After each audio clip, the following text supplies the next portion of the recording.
Welcome back to the Lucky Seven. This is our seventh episode, Siobhan. hmm Kathy O'Reilly and Siobhan Walsh, and we are on two coaches and one couch. And welcome back. And our topic today is going to be an interesting one because we've been rambling on and talking about this for so long. Such an important subject, I think. Self-regulation, our new superpower. hmm So let's look at it. And what do you think of all of that? I suppose the first thing that comes up for me, and I'm going to share it. I'm going to share this to get us kicked off, is about self-regulation and what it's not first. Because, I just really believe that like we are so busy 90% of the time. We are rolling all the balls in the air. And if you're a woman and you're out there, men too, of course, but we're talking to the women in this one, really, I am anyway. Is it like, you're either, you're a wife, a mother, a girlfriend, a partner, a daughter-in-law, a separated woman. Years ago, the old saying was, she's living on her nerves. And you would be actually living on your nerves. And that is somebody that's so conditioned to being dysregulated. They don't even know what being regulated actually looks like. They don't know what it feels like. And it's only when they step back and really take time to breathe that they sort of maybe come to somebody like you and I, or they go to somebody else and they start looking at their lives more closely and unpacking what's happening for them. And in that time is the first time maybe in their lives that they realize this is kind of almost like crazy manic behavior. You know what I mean? And the dysregulated part for them is habitual. So the body is always in fight or flight. It's ready, ready, ready. And when they come to me or to you, or from myself when I started my training first, and looked at like what it was like to just find that place where you can breathe and do that moment of precious pause before you jump into being all things to everybody. So I suppose today we're looking at regulation and self-regulation and being deregulated. And of course, we all know that if we can regulate well our nervous system, it is our superpower. That's the hmm reality of it, because now suddenly, no matter what situation you are in, you're in a position where you can take a step back and you can do it in your terms. And that's the difference, really. What do you think? What do I think of you? I think you're great. What do you think of that whole concept, though? Self-regulation. Yeah. I think self-regulation is so important, but many people are going Mm. around not knowing. And again, I'm all for these. It's really, it's a common theme that people are talking about at the moment. And people are like, what do you mean self-regulation? But what self-regulation actually is the ability to manage any emotion that you're feeling, whether it be overwhelm, whether it be, and we're dealing with people all the time. We're dealing with different energies. You can't get away from different people. It's constant, whether people are nice or not nice, you're always in the energy field. And when you're activated in that, it's a way of regulating what is coming up in that I moment. suppose what comes up for me really is knowing like what it feels like to be dysregulated, though, because I think that's very important. Because honestly, I can honestly say with my hand on my heart, and I'm a long, long time in this world, a lot longer than you are. But I know that I have experienced that place as being normal. Do you know what I mean? Yeah, It was normal for absolutely. me to live on high alert, go, go, go, Mm. do, and meet everybody's needs. Mm. And I actually didn't know what it was. I was Mm. just doing it all the time. And I think most people, I would say most people that I meet in my room, or most people I meet, they are living in a place of just existing out of a being dysregulated nervous system. Yeah. Do you And want until to? you recognize that, you can't really change it. You can't Mm. regulate until you know that you are actually in a place of being dysregulated. Mm. Do you want to? Well, I can actually just talk briefly on the types of dysregulation. So people say, oh, I'm in survival mode. And what that actually is you're either on, so people fight, you're on flight, you're on fawn, you're on flop, you're on freeze. So people can regulate or dysregulate, sorry, in those ways. It's what's your instinct to do. So some people freeze when they're, faced with loads of things to do. Some people will, soothe. There's so many different ways when people do become dysregulated and people just on the go. So it's ways of managing those and how that looks for people who go off and work too much. Like there's people, like you say, are just existing, and not knowing how to manage and how to regulate. But that can be very normal for people, like you said. That's you spend your whole life in that state. You know, they're called different states. And I suppose you see what's coming up for me there, like, and I'm going to share this, that like I would have been surrounded, I would have grown up in a family where, like, I mean, you know, it wouldn't have, I won't say it wouldn't get permission to be idle, but it wouldn't have been seen as something that you would do lightly. Do you know? I mean, we were expected to be busy. So, like, I mean, you know, we came from a home where life was quite busy. And I'm being honest, I'm going to say it straight out, it was a bit chaotic too, you know. So, like, you know, you learn from a very young age that that's your normal way of being until you know that you don't have to be like that. You know, when you're in the world of therapy and you work in the area that we work, we've examined ourselves, we've gone to loads and loads of therapy sessions to become therapists, or coaches, or you know, trauma specialists. But the reality at the end of the day is that until you pull yourself out of that, you're never going to know that there's a different way. That's where it's important to come and look. But it is important that there is another way of being in the world and there is another way of doing it. And the way that that comes up is noticing, okay, so why people do think, oh God, and my heart is racing here, I'm sweating, I'm getting really annoyed and cross. Like they're the signals that you are dysregulated, like what's actually happening in those moments. It's more, to me, I'm only sharing. It sounds a little bit more panic attacky. Do you know what I mean? I'm talking about just living out of a place where you never stop. Do you know? And I think that, like, again, you mentioned noticing, and this is all about noticing and awareness. Awareness of your life, awareness of how you live, awareness of you, how you are day in, day out, moment by moment.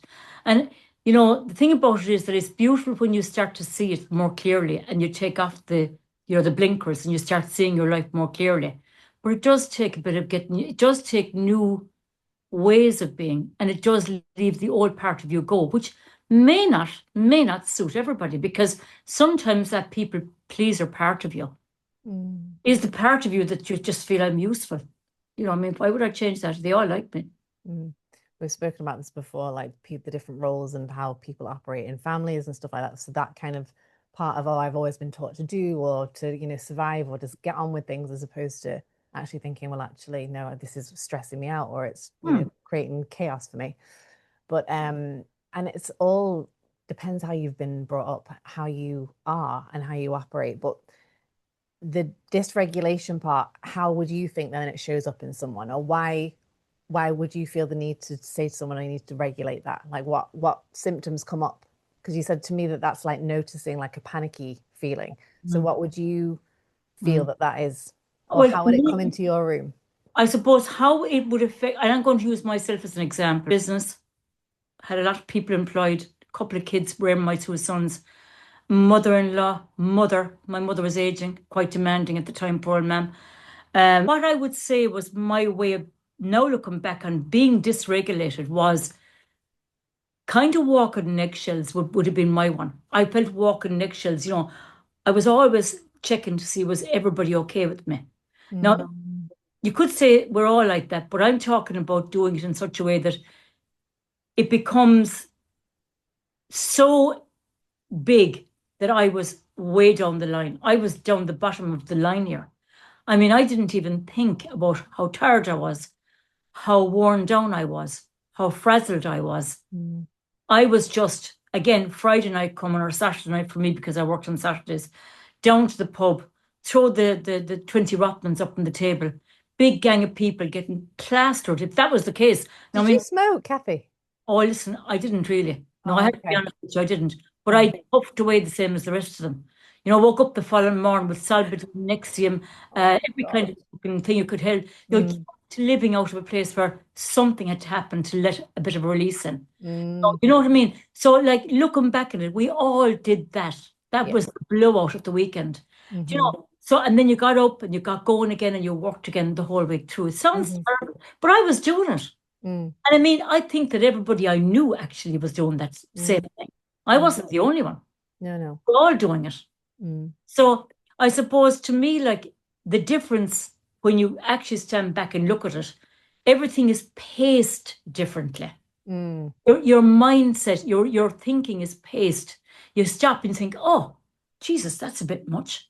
You know, whereas when you're not really thinking of yourself and you're way down the pecking order, you're first in and last out in every situation. And walking on eggshells is the best way to describe it. If I'm not enough, what'll happen? Yeah. So just circling back to the question, when was it the first, when did you think, oh, I need to change this? Or when did you start to say, oh, okay, what was it that switched, that I I need to suppose for start me, like, regulating myself? to be honest with you, I would have been like, I have to be honest about this. I talk a lot to my clients about responding well by breathing into the body and just standing back and taking that moment to think. Let me think about this before I answer. Let me just stop for a moment and think, how am I going to approach this? How is this going to affect me? Now, you do it so often and you make a habit of doing this that it becomes second nature, that you just think before you speak. But I mean, when I wasn't like that and I hadn't this done, I probably would have been very reactive. Mm, I always felt wrong. I was always apologizing for that then as well. Do you know, I was kind of going, I'm sorry, mm, I didn't mean that. Or can I make up to you in some way? Can I do yeah, yeah, that? yeah. I mean, I always knew that there was something could have been different than that. Now, how it changed for me was absolutely my training, to be honest. Oh, right, You know, okay. when I started the coaching program way back, I mean, I would anyone that knew me would have said, Jesus, I never saw Kathy like that. But I knew me Yeah, in, of course. you Yeah, know what I mean? yeah. So I would say that the training probably was the beginning of my change, Mm, you know? mm, I hadn't gone to a therapist or I hadn't gone to a counselor, I hadn't gone to anybody before that. So maybe if I'd had done that, it would have been different without the training. yeah. And what skills did you learn then, let's say, with the training? So to start to regulate yourself. So what would you use now with yourself maybe, or with clients that you'd suggest or use yourself to regulate? Well, now, if you're asking me, there are two sides to that. What would I do with my clients? Well, the first thing I always do with my clients is I always want to know about their childhood, because Mm, childhood, it starts in the home. Everything starts in the beginning. What was your life like in the beginning? And we learn to behave a certain way from the people that brought us into the world, from the siblings, from our environments. I mean, I really believe that. So I always go back to that. And then from the point of view working with the client, I always try to look at it from the point of view that what, because once you start unpacking and unraveling that piece, the next piece seems to come very, very naturally.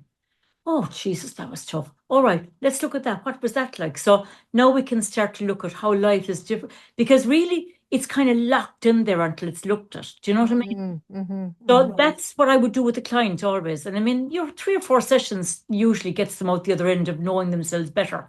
And from there, they can develop, because now they've opened the can of worms and they can actually move forward. So that's one part of it, I suppose. The second part of the question you asked me there, you said to me, what would you say you would do? That was really what I did for myself, to be honest, because when I started my training, we did look at that. And and I often said this, and I've said this, I think, in the podcast before. When I started my training, like, there were times I wanted to kick the door down, because I thought, you have been so sort of, you know, a lied people to. pleaser for so long. Do you know what I Mm, mean? That, mm, like, I felt I'd been taken advantage of, but that was my time to be that person at then. Do you know what I mm, mean? yeah. That was really the beginning of the change, if you know what I mean. The change. Mm. And it took a while. It wasn't an overnight job, because it takes years to build it up and it takes a bit of time to bring it down. Thanks, Kathy, for sharing that. So what's coming up for you now? I feel as if I've done all the talking. That's fine, Kathy. We each have our moment. No. What's coming up for me? I think it's such a huge topic. So, like, people self-soothe and use all different types of coping mechanisms. And, it is all in the childhood.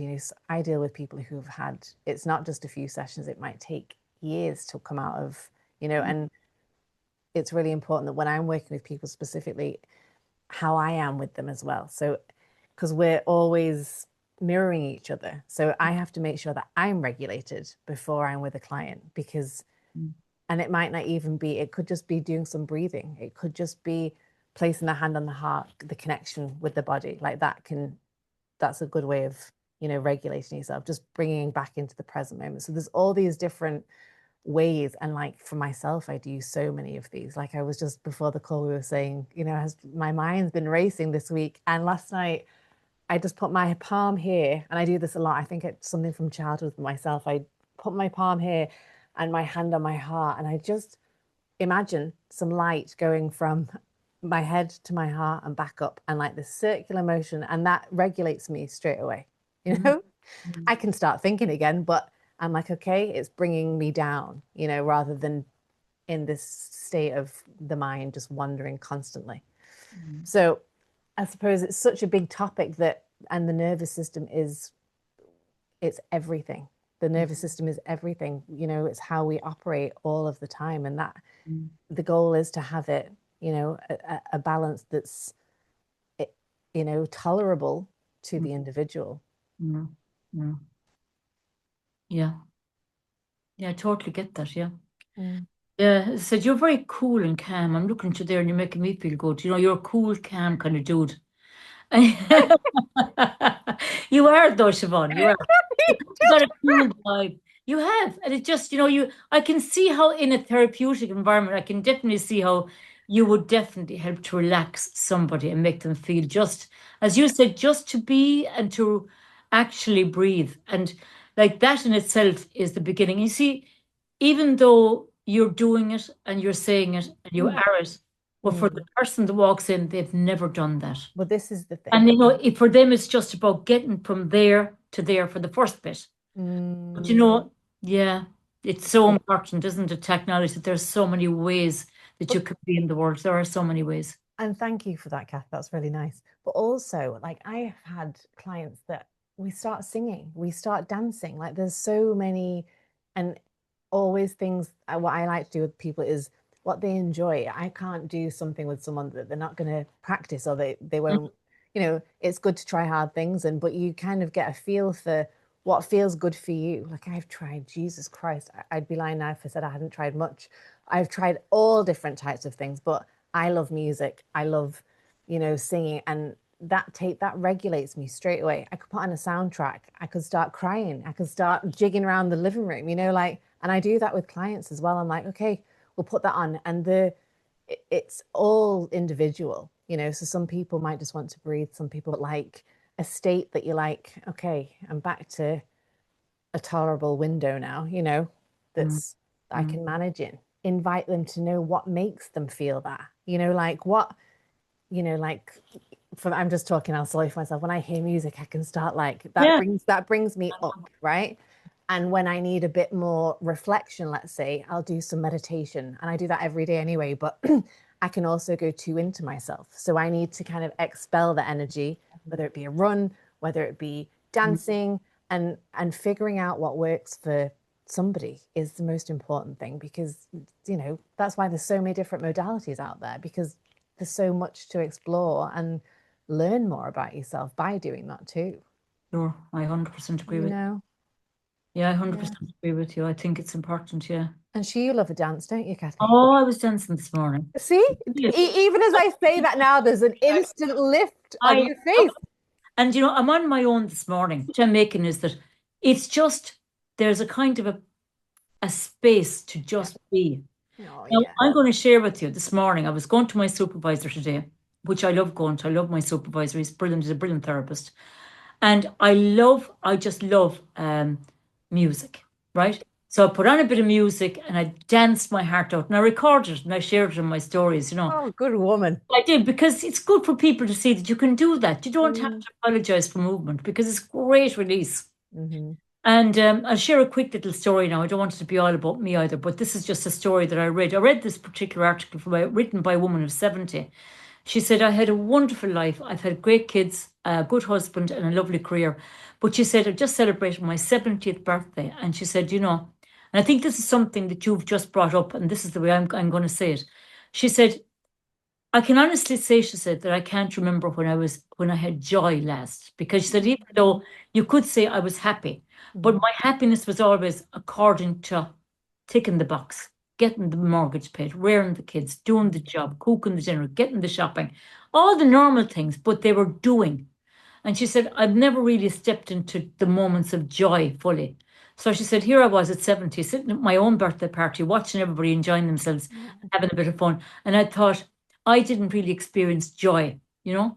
So for you, it's about the moments of joy. Like for me this morning, it was the dance. And I thought I would go on to record this because I feel so good.